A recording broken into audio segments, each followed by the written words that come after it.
उत्तर प्रदेश के सुल्तानपुर जिले में सरसौल नाम का एक कस्बा था।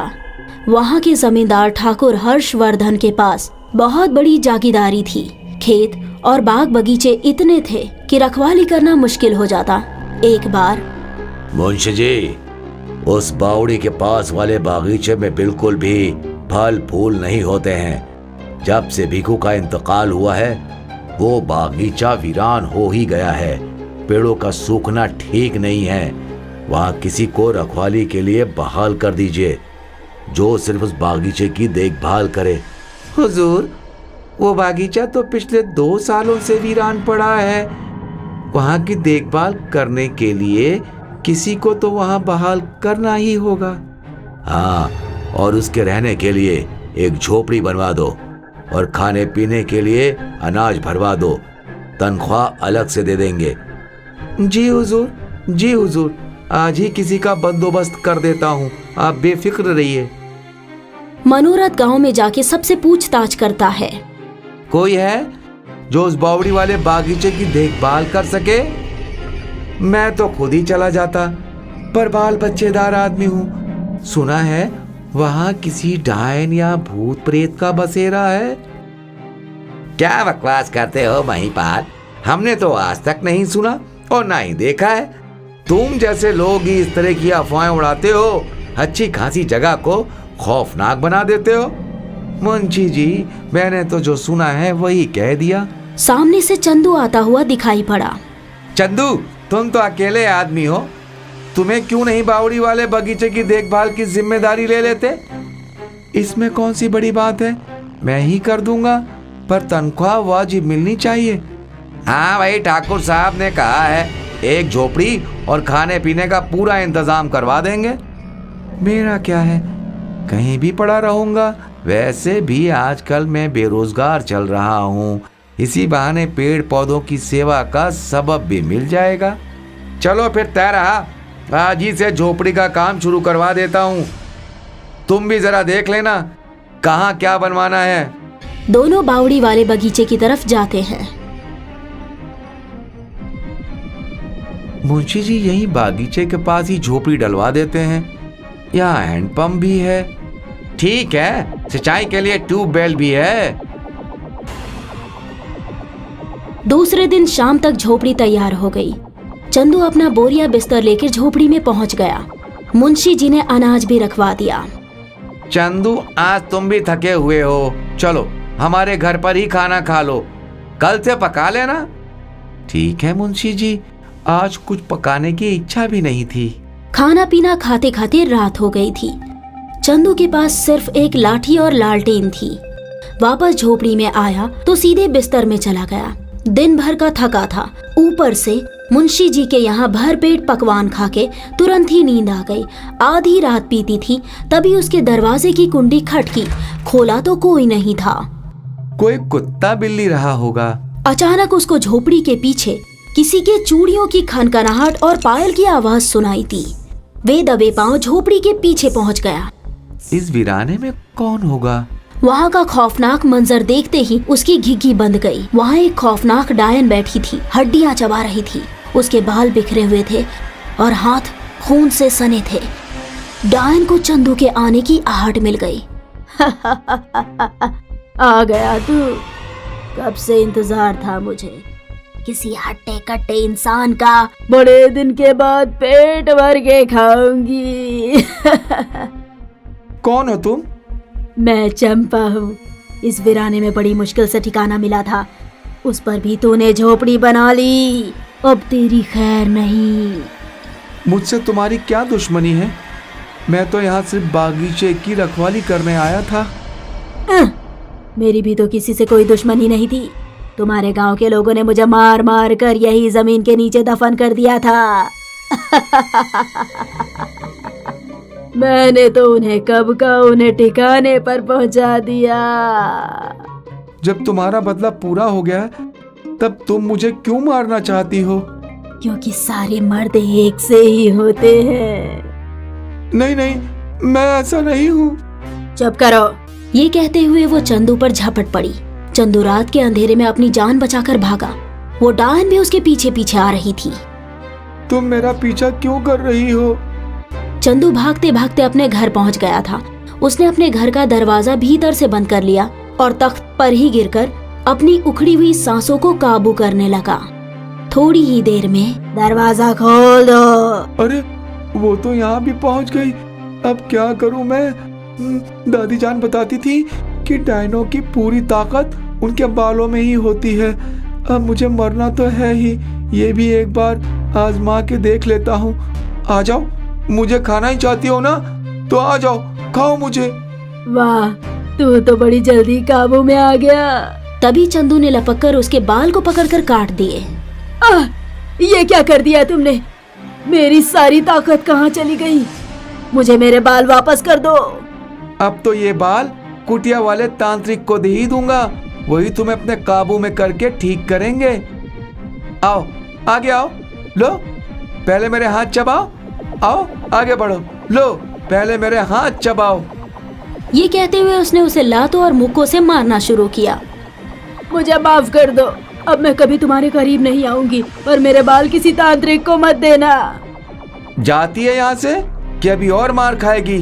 पता बोल।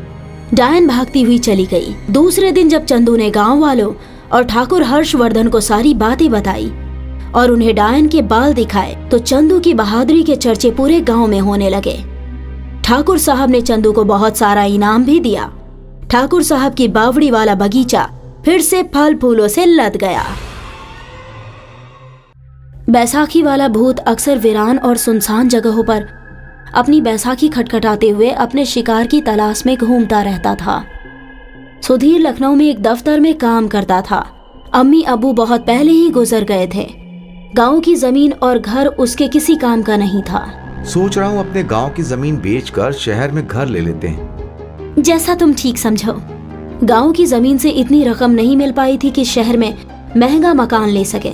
रहने दो, अभी मकान नहीं खरीदेंगे, थोड़ी रकम और जमा हो जाएगी तब खरीदेंगे। हमें फिर से किराए का घर लेना पड़ेगा।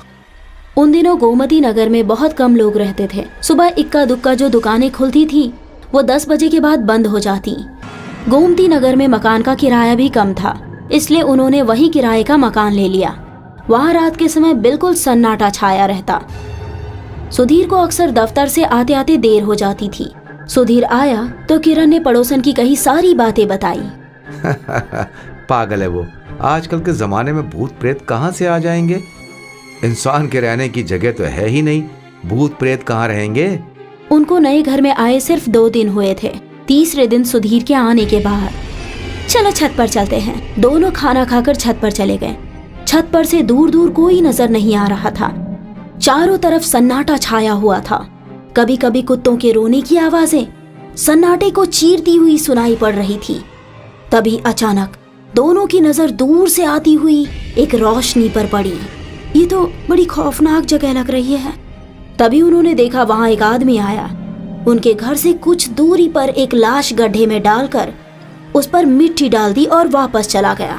चलो नीचे चलते हैं, पता नहीं कौन लोग थे वो। दोनों चुपचाप अपने कमरे में आ गए। सुबह सुबह सुधीर ने किरण को जगाया। चलो जरा उस जगह पर देख कर आते हैं जहाँ वो कार खड़ी हुई थी। जब वे वहां पहुंचे तो देखा वहां तो काफी बड़ा खुला मैदान था और गड्ढे के ऊपर की मिट्टी अभी गीली ही थी, परंतु उस गीली मिट्टी के ऊपर बैसाखियों के निशान दिख रहे थे। अच्छा हुआ कि यहाँ हमने घर नहीं खरीदा। हमारे घर के बिल्कुल नजदीक ही लाश को दफना कर गए हैं। कहीं वो बैसाखी वाला भूत ही तो नहीं था। उस दिन सुधीर दफ्तर जाने के पहले अपने एक दोस्त नसीर के पास गया और उसको सारा वाकया बताया। मुझे तो खौफ नहीं होता, पर किरण जरा ज्यादा ही खौफजदा हो गई है। वैसे तो खौफ की कोई वजह नहीं। मैंने पीर वाले बाबा की मजार वाले मौलवी साहब के बारे में बहुत सुना है बहुत से जिन और प्रेत आत्माएं उनकी गुलामी करते हैं। वे दोनों मजार पर गए। मौलवी उनको देखते ही, आओ, लगता है किसी ऊपरी हवा का खौफ तुम्हें यहाँ खींच लाया है। सुधीर ने जब सारी बातें बताई तो मौलवी कुछ पल बिल्कुल चुपचाप आंखें बंद करके कुछ पढ़ते रहे। फिर उन्होंने खबरदार किया, रात को कोई दरवाजा खटखटाए तो कभी मत खोलना। क्यों? हर क्यों का जवाब नहीं होता है, बस होशियार रहना। उन्होंने चलते समय उसे एक डिबिया दी। जरा भी कोई परेशानी दिखाई पड़े तो उसमें रखा चावल उस बला पर फेंक देना। वो भी थोड़ा खौफजदा हो गया। सुधीर ने घर जाकर किरण को सब कुछ बताया। ऐसा क्यों कह रहे थे वो? सुनसान इलाका है, ज्यादा आबादी नहीं है। शायद बैशाखी वाले भूत प्रेत के बारे में सुन रखा होगा। उन्हें इस घर में आए 1 हफ्ता हो गया था। सब कुछ ठीक था। उसी दिन अमावस की रात थी और बहुत गर्मी पड़ रही थी। रात के 2 बजे थे। अचानक किरण को लगा कि कोई उसका तकिया खींच रहा है। वो सोते सोते ही बड़बड़ाई, क्या है सुधीर, सोने दो ना। फिर देखा तो सुधीर गहरी नींद में सो रहा था। वो आंखें बंद करके सोने की कोशिश करने लगी। तभी लगा कि छत पर किसी की बैसाखियों के सहारे चलने की आवाज सुनाई पड़ रही है। वो लेटी रही। फिर कुछ सोचकर खिड़की बंद करने के लिए उठी तो देखा कि खिड़की के बाहर एक बैसाखी पर चलता हुआ खौफनाक काया वाला व्यक्ति आकर अपनी जलती निगाहों से उसे घूर रहा था। वो डर के मारे चीखने लगी। इतने में सुधीर की नींद खुल गई। क्या हुआ? वो देखो, वो आ गया, खिड़की बंद कर दो। कौन आ गया? तुम क्या देख के चीखी थी? तब किरण ने उसको सब कुछ बताया। मुझे तो वहां कोई नजर नहीं आ रहा। तुम्हारा वहम होगा, चुपचाप सो जाओ। दूसरे दिन वे लोग रात को जल्दी सोने चले गए। रात के 2 बजे खिड़की खटखटाने की आवाज से किरण की नींद खुल गई। तो पिछले रात का वाकया याद करके ही किरण को पसीना आ गया। तुरंत सुधीर को उठाया। उसने भी वो आवाज सुनी पर खिड़की नहीं खोली। थोड़ी देर बाद ही लगा कि किसी की बैसाखी की खटखटाहट दूर जा रही है। 2-3 रातों से पूरी नींद नहीं हुई। किरण चिंता में लेटी हुई थी, आंखें बंद थी। सुधीर सो गए थे।